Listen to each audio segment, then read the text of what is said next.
numbers around college football, what it's looked like, what it's been like. Will it continue to go there? We talked Alabama's portal class as well. Did not mention much of the Auburn portal class. We'll do a little bit of that now.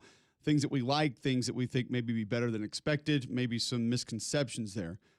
Alabama's class we view as sort of fine, sustainable, good for a lot of the things that they need, not wow-worthy. Here's the problem with some of the rankings and whatnot, G-Mac. A lot of the classes that are wow-worthy, that's also must-have for them. It's not going to be must-have for your portal class for teams that are most likely going to be in contention for a national championship next year. No. Unless you probably have a lot of departures to the NFL, things of that nature. Like Indiana's class is ranked high. We think they're going to be in the mix for the playoff. But I think that's one where, because of how you've managed your roster, have a lot of older guys are going to be gone, you have to have some players that can come in and play right now. It's just the way that it works. 100%. And you might not always be able to find those guys. You're a little bit at the mercy of I think what people lose sight of is that, why don't we just go out and just get everybody that we need? Like, you're a little bit at the mercy of what goes in. Like, look at Auburn's quarterback situation last year. You think they wanted Jackson Arnold as like their guy? Honestly. Honest question. I think they were pleased with the level of ability that they were going to get out of the portal. But you couldn't have been confident with overall quarterbacking ability. You think they would have preferred to have maybe gotten a guy that was a little bit, I don't know, better? Who were the real options? Grayson McCall, who couldn't get the credits? Oh, that was 2 years ago. Who were the real options last year? Well, they wanted John Mateer, apparently. Yeah, everybody wanted John Mateer, but you had to hire his offensive coordinator. Correct. Freeze wasn't going to do that. Okay, so Mateer's out. Off the table. What other options were you? Fernando Mendoza, hindsight. I don't even remember Auburn being in the mix for him. No. It would have been a weird fit.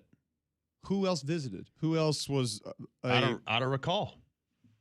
Juju Lewis was going to come in and start? Deuce Knight? There were people that wanted it. Would have been great. Freshman starters always work. Big time. I mean, seriously, that's the thing. Like, you're at the mercy of what goes in sometimes. I think 100%. everyone just assumes, like, oh, well, we'll just go and get what we need in the portal. Well, what if what you need doesn't go in?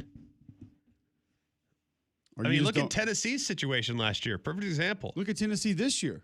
This year, another example. Look at what Miami almost was.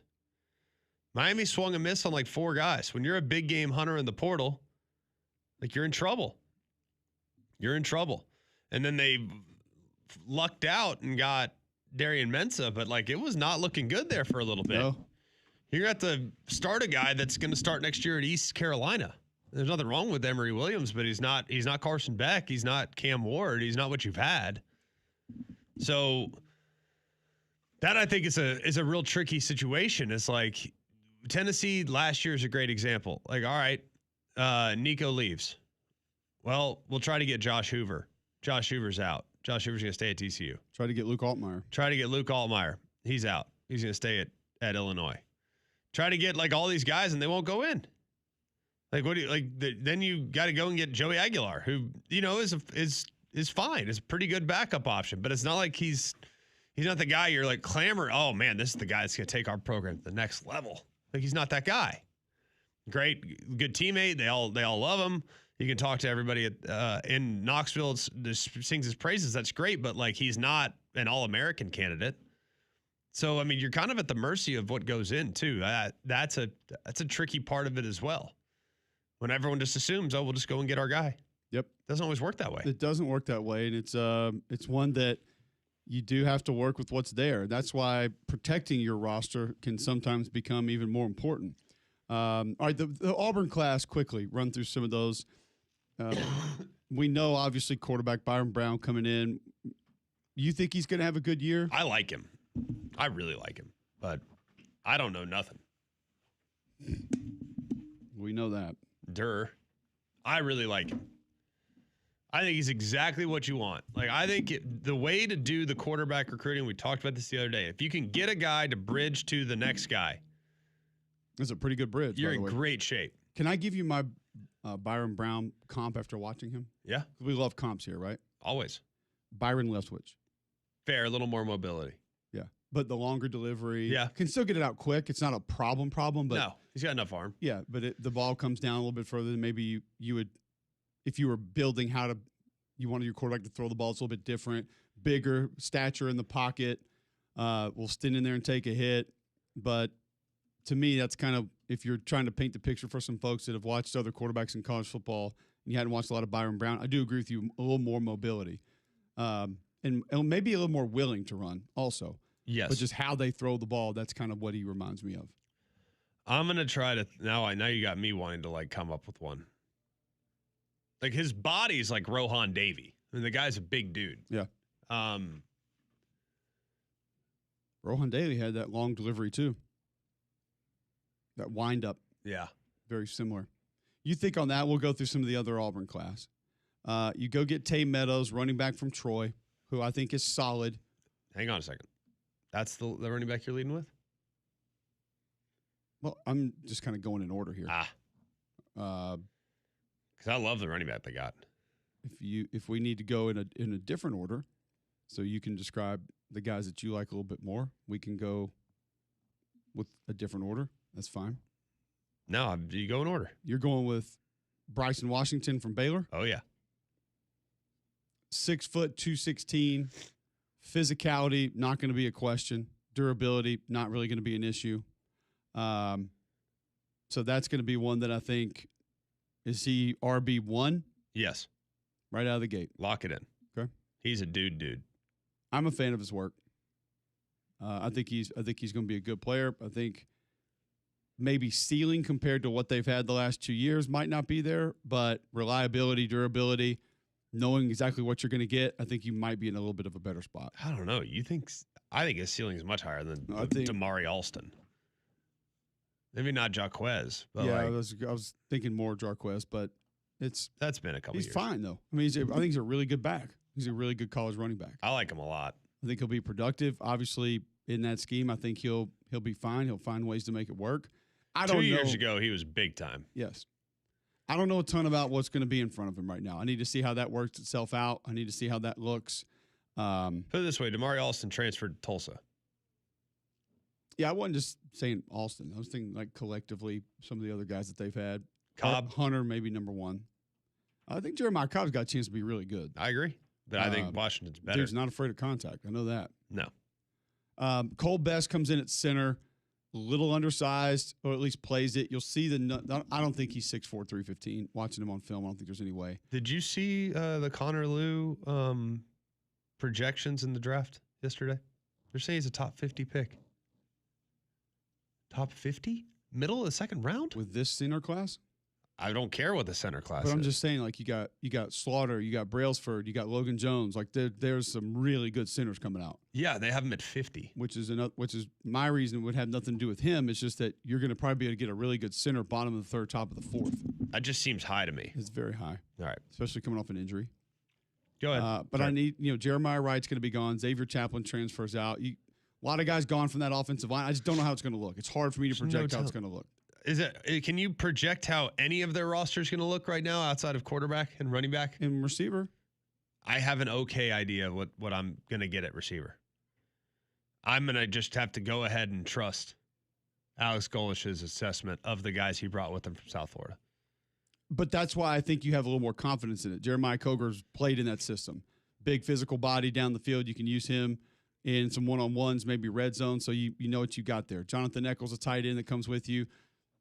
6'6", by the way. You'll take that. For sure. Nakai Davenport has played in the backfield. He knows how the offense operates. Like, I think skill-wise, Corey Pettigrew coming in at receiver, I don't think that – I'll say the same thing I said about running back. I don't think collectively the ceiling's as high as it has been, but these guys know where to be. They've played inside the system, the majority of them. They know what it's going to look like. So they got length.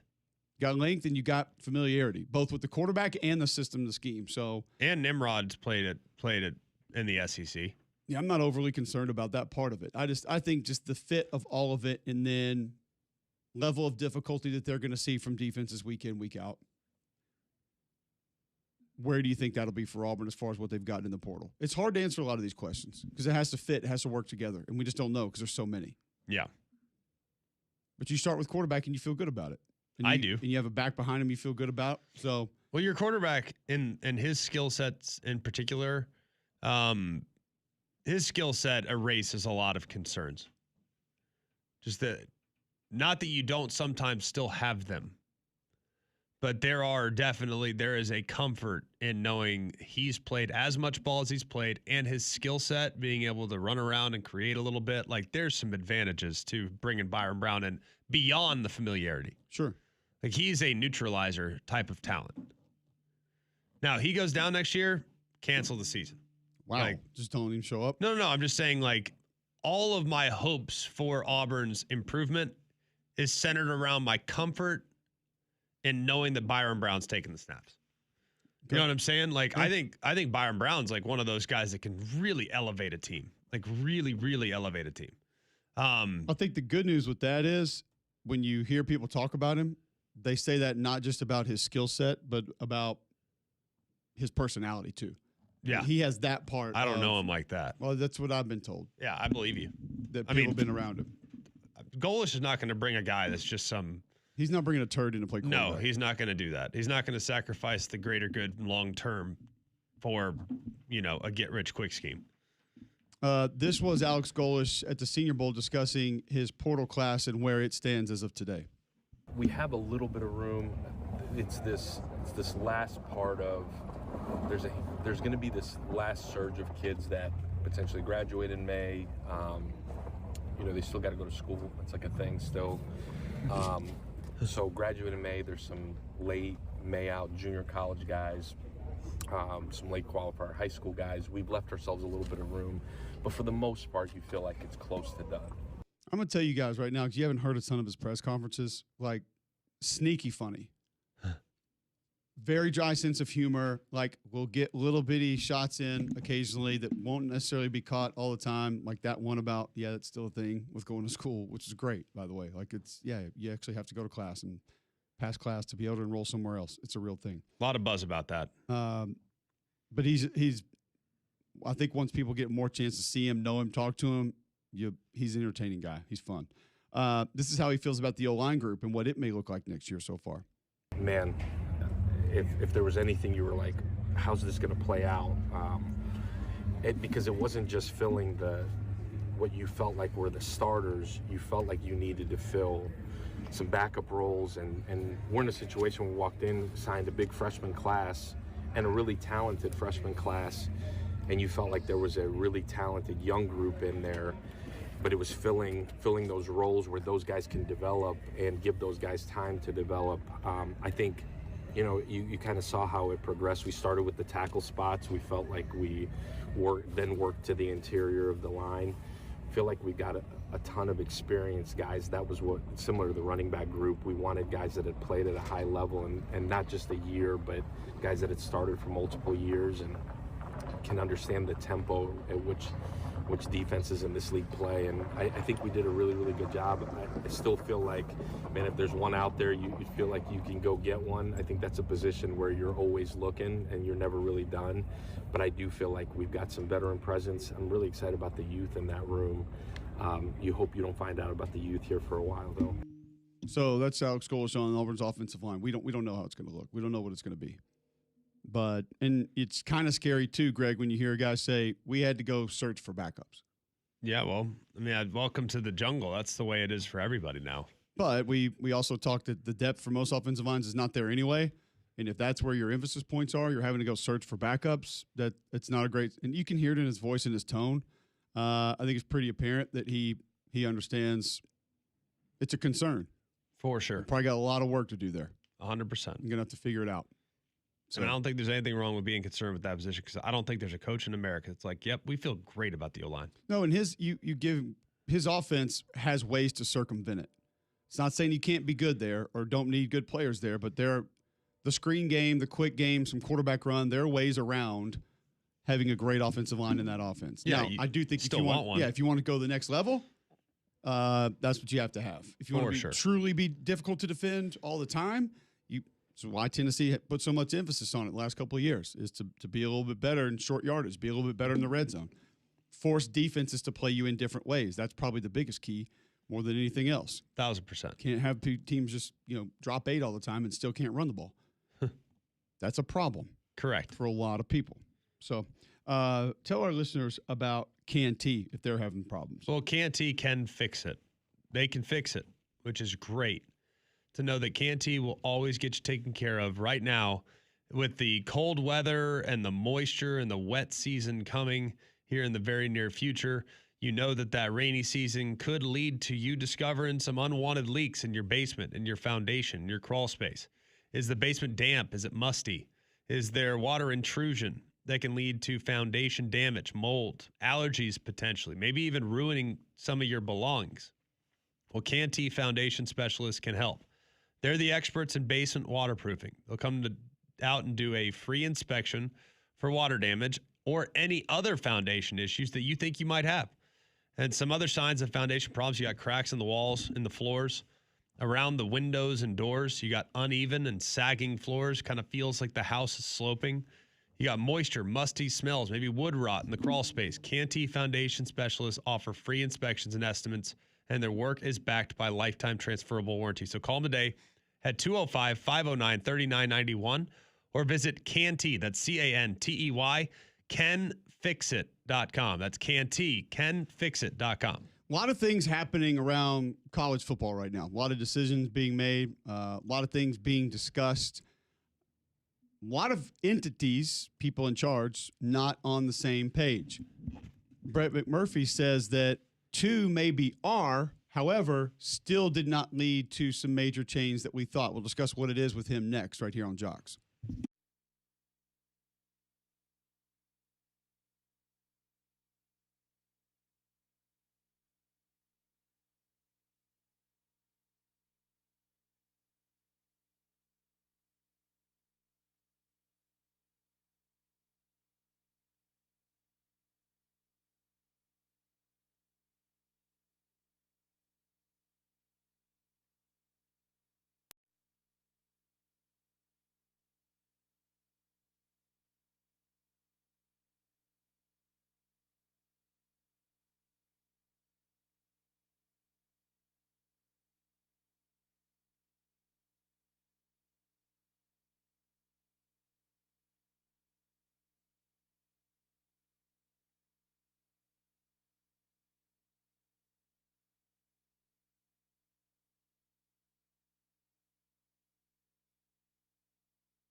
All right, welcome back in. McElroy and Cubelic in the morning, 8:20, right here on Jocks.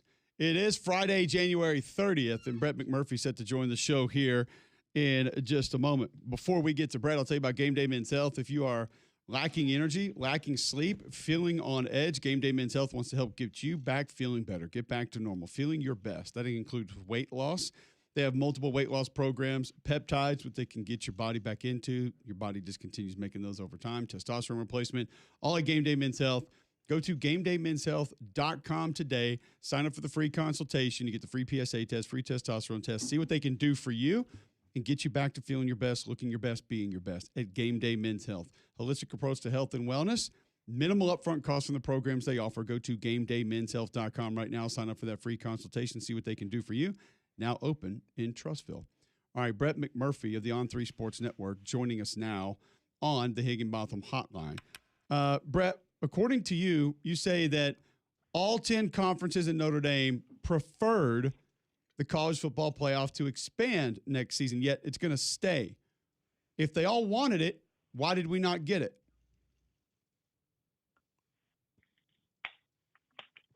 Well, Cole, about 2 years ago, the 10 commissioners in Notre Dame, and I've noticed that a lot of people do not like when I say and Notre Dame, but they are considered an equal to the conference commissioners.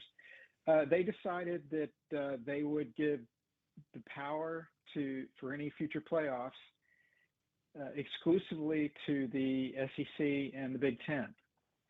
So Big 12, ACC, all the group of 6 conferences, they could have input, provide input, but basically it's a 2-person vote. The SEC and everybody but the Big Ten wants to go to 16. The Big Ten wants a 24-team model, which I'm sure a lot of people have read about. They, automatic bids to 4 teams from the Big Ten and the other power leagues, potential play-in games, and the SEC does not want that. So they could not reach a compromise between the 2 models. So if they could not come up with a new format, then basically under the agreement they signed, they would just continue the 12-team model for 1 more year. So, yeah, that's welcome to college football 2026. Yeah, wild.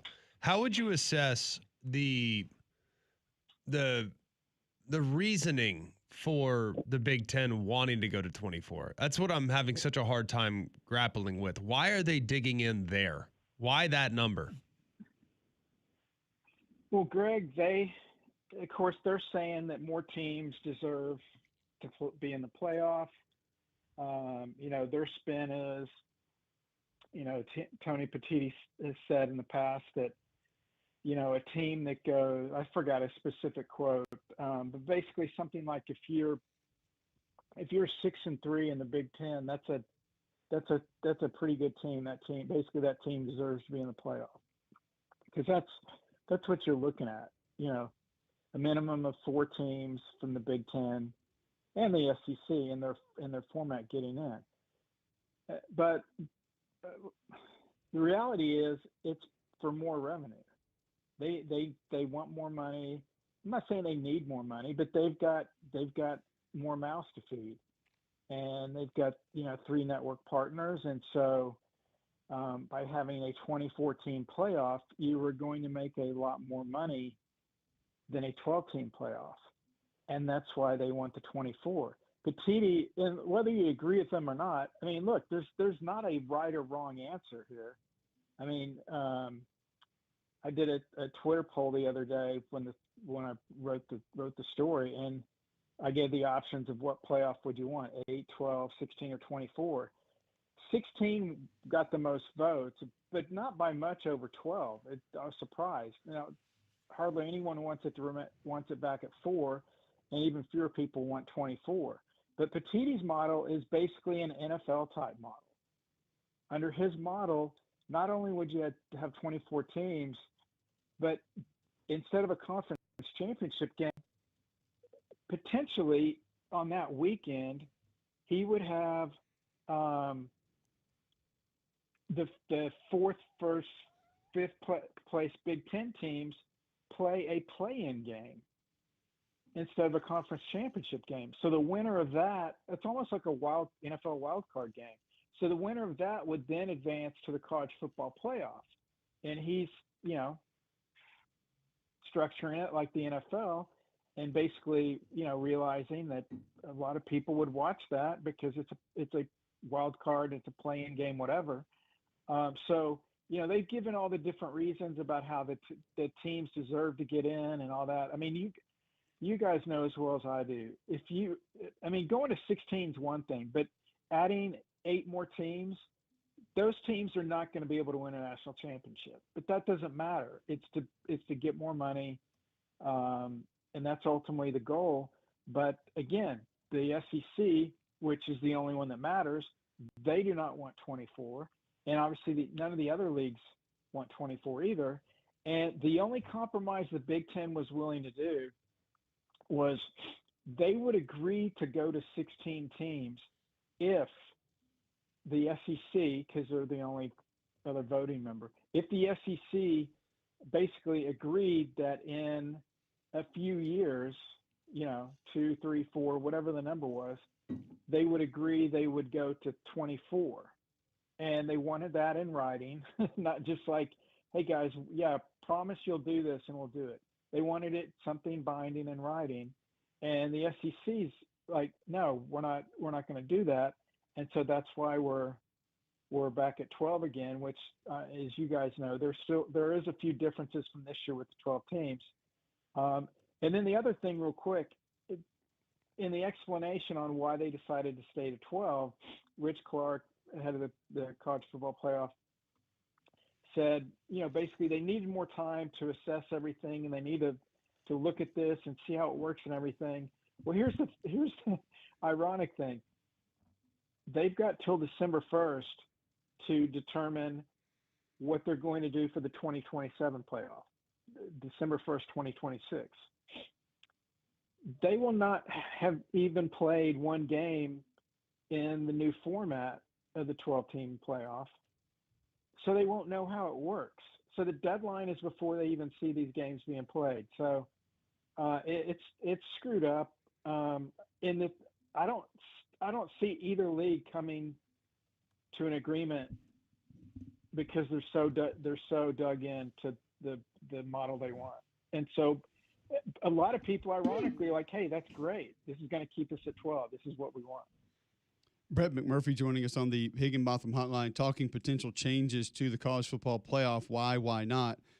Take us through what will change in this year's college football playoff and maybe what was close, what else was discussed. Each Power 4 champ's going to get an auto bid.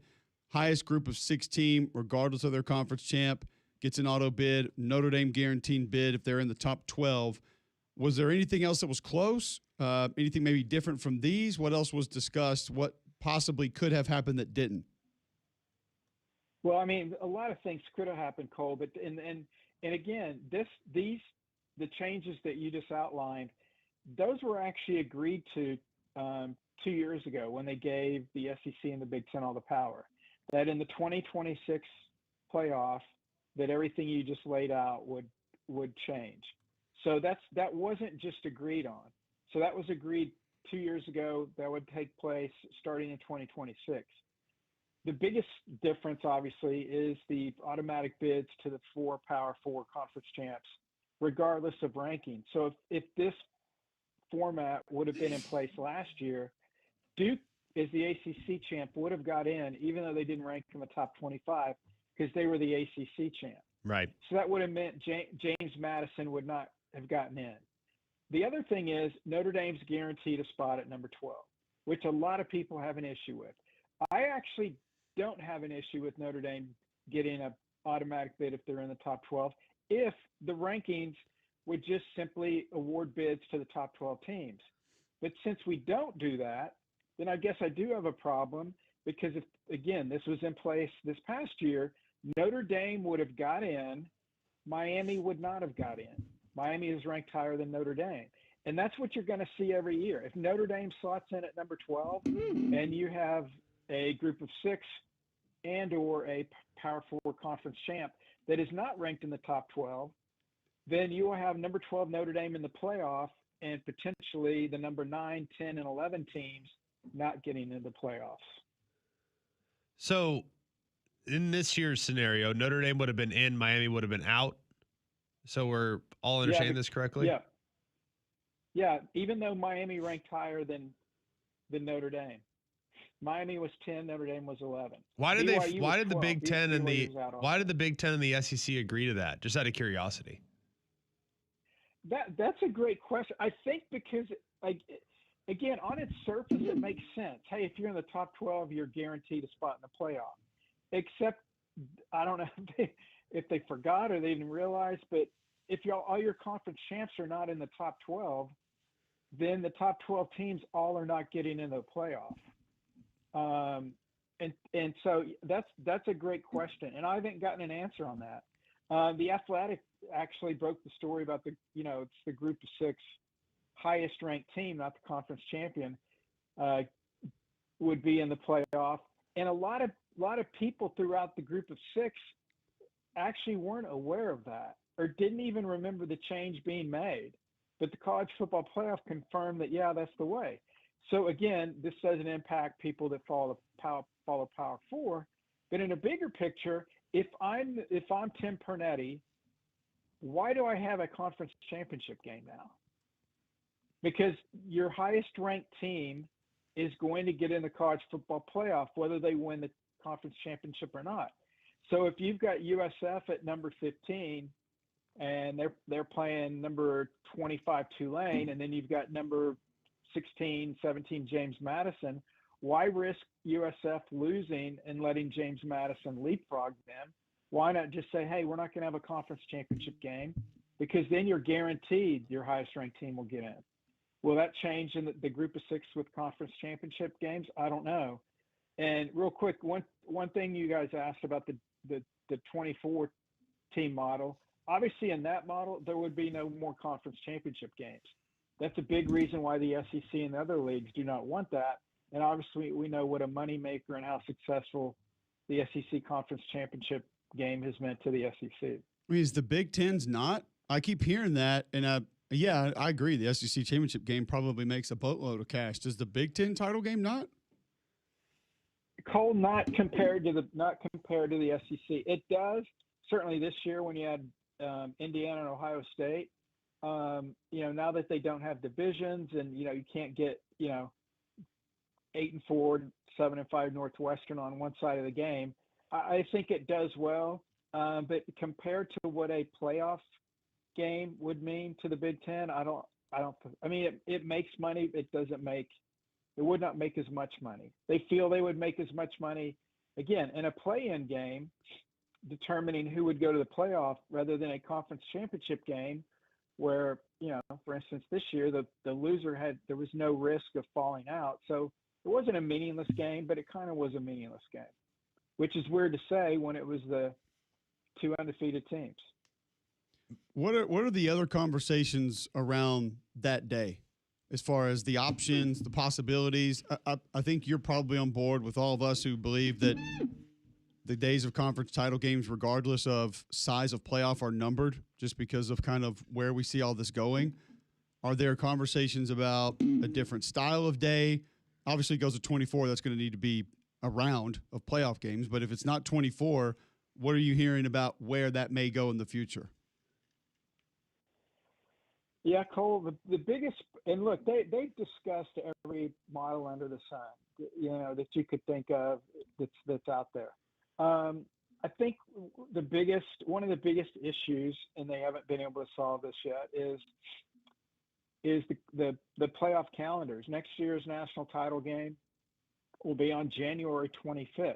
Yeah. Okay. Well, the quarterfinals are going to be around January 1st, the 1st, the 2nd, December 31st, whatever days they decide on. So that means we will have basically 23 to 24 days where we will play the semifinals and the national championship. So are you going to play quarterfinals and then wait a week, play the semis, and then wait, 14 days, 17 days to play the national championship? Or are you going to wait 14 days after the quarterfinals to play the semis and then play the national title 8 or 9 days after that? That's the thing they've got to figure out. But there's so many issues with that. You have to start the season. And look, I'm not saying they can't do this, but these are reasons why they haven't been able to figure it out. You would have to start the season earlier, which I don't have any issue with. You would have to move the traditional Thanksgiving rivalry games that I know mean a great deal to people in the South, the Southeastern Conference, the ACC, those historic, in-state rivalries would have to be moved up. They wouldn't be able to be played on Thanksgiving. You'd have to, decide what to do with the conference championship games. Brett Lashley, the SMU coach, and Dan Lanning of Oregon, he's been very vocal about, let's start the playoffs, the first week in December, play 4 consecutive weeks and have the national title game around January 1st. Does that have any legs? It's been discussed, Greg, but there's so many things intertwined with it, with the portal, it's funny. It used to be a big deal, I was going to say a long, long time ago, and by that I mean maybe 5 years ago. Yeah, right. That college football was supposed to be a one-semester sport. I mean, you guys remember playing. It was a one-semester sport, and then the playoff, was added, and then it was, it used to be January 10th, January 9th, January 8th, and people were like, okay. The university presidents were like, okay, that's all right. And now that's totally gone by the wayside, and now it goes, 3 weeks into January. So right.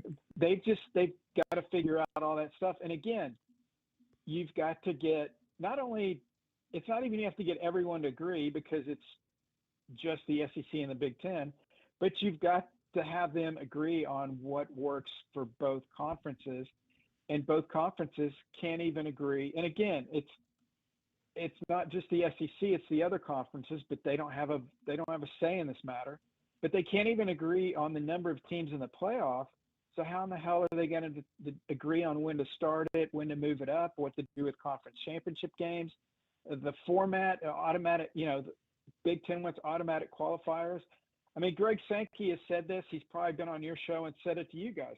His model is let's rank the teams, and the teams 1 through 12 get in, whether you're a conference champion or not. Heck, the SEC would have stayed at a 4-team playoff. And Greg has said that before also. The reason they went to 12 was because there was so much support for it throughout college football. The SEC would have done just fine with the 4-team playoff. Obviously, the past 3 years, it's been a historic drop for the SEC, something we haven't seen in 20 years. But, before that, they did just fine with the 4-team playoff. So they decided, hey, we'll go to 12. That's not an issue. But now wanting to go to 16 and or 24, nobody can come to an agreement. And like I said earlier, I don't know what is going to change to get them to agree on this, because the other thing now that has happened is now that myself and others have reported about this, everyone knows the model that each conference wants. Yeah. So now it's almost like if you want, I don't want to say conferences are unwilling to compromise, but now if you do, it's almost like, okay, you lost the battle. You lost the PR war. So then if they do agree to go to 16 or they do agree to go to 24, then they'll say, oh, the Big Ten won the power struggle with the SEC lost, or the SEC won, they got their preference, the Big Ten lost. Right. And now it's a PR hit. So you add that to the mess. And again, I don't know how they come to an agreement anytime soon or in the next year or so. And the other thing, I know I've mentioned a lot of things, is how it impacts the other bowls. Right. They can't, which may or may not matter to people, they can't do contracts with conferences for 6 years like they have in the past. All they're going to do is a 1-year extension. And so they're kind of left in this stranglehold also. Well, I know TV, by the way, back to the point a second ago, I know TV is not really super fired up about consolidating the schedule in December from a playoff standpoint. While it'd be good for us as diehards, for the casual audience, you would have to go head to head with the NFL in that scenario, and that's not something that TV's trying to do. So, how involved is TV when it comes to these discussions? Well, obviously, ESPN, they have to, they have a say in this, but they're not dictating what it is going to be, but they do have, the right to approve it. They moved the deadline back this year from December 1st to, January 21st. ESPN had to prove that because they have to, they've got to do their thing, sell advertising and all the different things behind that. So the thing with ESPN is if you go to obviously you go to 24, it's going to cost more money. If you go to 16, it will also cost ESPN more money. Right. So if you're ESPN, why would you want a 16-team playoff when you're going to have to pay more for it when you can stay with the 12-team playoff, which by all accounts, based on TV ratings, has been very successful. So they're not like petitioning, yes, go to 16, go to 16. So they do have a say in it, but basically, the conferences know what they prefer. But then, again, at some point, ESPN can sublet these games like they have in the past, TNT and those sort of things. But the biggest, it's not ESPN that's keeping this from happening. It's the inability of the SEC and the Big Ten to agree on this, which really frustrates everybody that's not from the SEC or Big Ten conference, because they're like, look, these guys wanted all the power. They demanded all the power. Some claim they bullied their way to the power. I actually agree that they should have more power than the other leagues because they bring more revenue. They bring more skin to the game. But to do all that and then not be able to decide on it, and again, it's not the SEC's fault. It's not the Big Ten's fault. I mean, you can choose whose fault it is, depending on your allegiance. But they just can't. I guess it rubs a lot of people in college athletics the wrong way. It pisses them off is a better way to put it. That you demanded this power, you got this power, and now you're not doing anything with it. And so we're stuck on this treadmill of being a 12-team playoff, which a lot of college football fans are actually like, hey, if the fact they can't agree, we're going to stay at 12 teams, then I hope they never agree, because let's just stay at 12 teams. It's wild to think about kind of where it all is.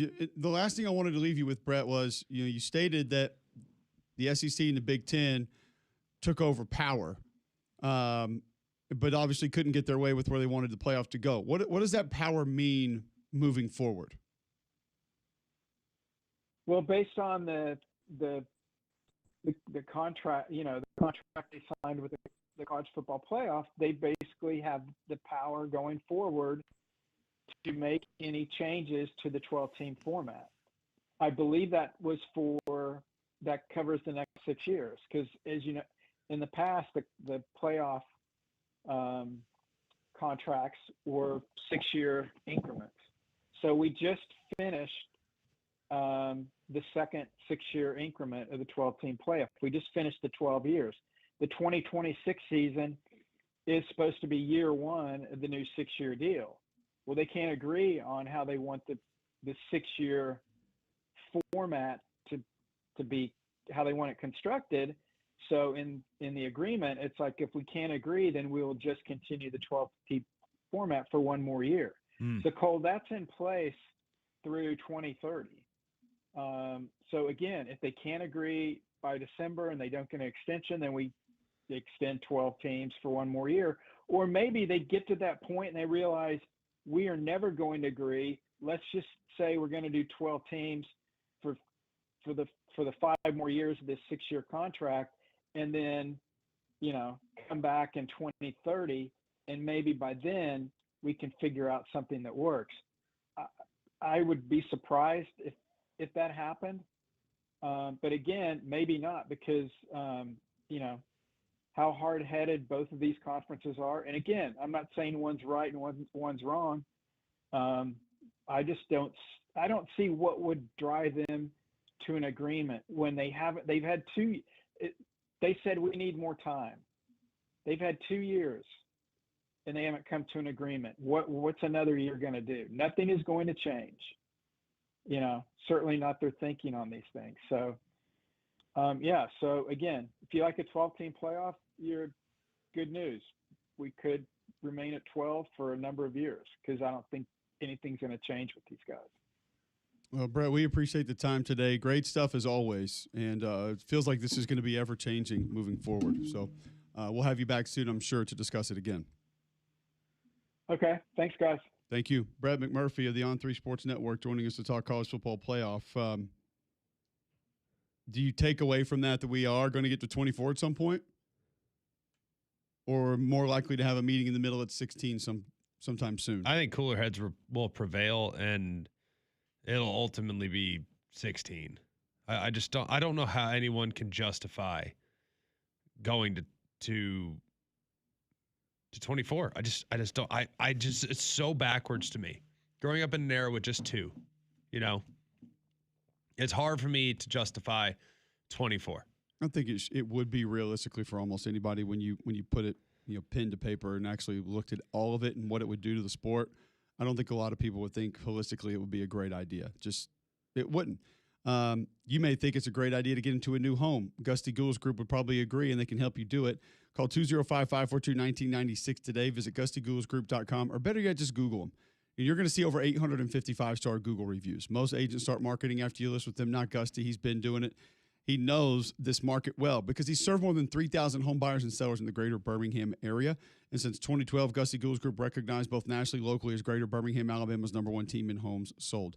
So call Gusty Gould's Group today, brokered by eXp Realty, 205-542-1996, or Google them and see all those five-star reviews for yourself and get ready to start packing. That's the Gusty Gould's Group. When we come back, speaking of moving, you probably need your spouse to agree on that. I have a question for the listeners, 800-239-9569. 800-239-WJOX. You can also text into the show, 205-834-9450. Tweet in at Mac and Cube. Some of y'all are lying on social media about this. I want to hear from you on the phones, via text, and on Twitter. What would you do? A specific question involving you and your significant other next, right here on Jocks.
Friday, January 30th, 8:51 a.m. on Jocks. Going to ask this question for the folks. I want everyone here to answer, and then we'll get feedback from the listeners. 800-239-9569. When you are on a phone, I realize there'll be context to all of this. Yes. Different situations, different people, different times, whatever. But it just in general, when you are on a call, I'm not saying life or death, but one that needs to take place, you're having an important conversation. Yeah. Just any call. How many calls on the other line from your significant other until you switch over? Oh, 2. On the second or 2, you pick up the third? 2, I get worried. Back to back. Back to back, you get concerned? Yep. Okay. John, I want you to save your answer. Damien's going to save his answer. 800-239-9569. Text in to the show, 205-834-9450, because a lot of folks are lying about this. And I need to hear from them. We'll hear from them on the other side. Next, right here on Jocks.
All right, so ask the question. You're on the phone, your significant other calls.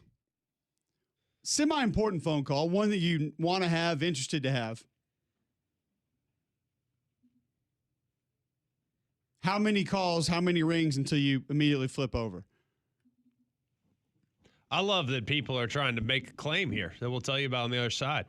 Kent tweets in, first call, if it's not a normal convo I'm having. Not really me. Don't know if that says anything or not. Always first call. Always? Pav's new account, 1. Chris, I answered the first time. Angie, 0, always answer. So you know ahead of time it's coming. Oh, yeah. It doesn't even ring. Immediate. It's just like you're just constantly clicking over just in case. Immediate. All right, we'll have our discussion with it next.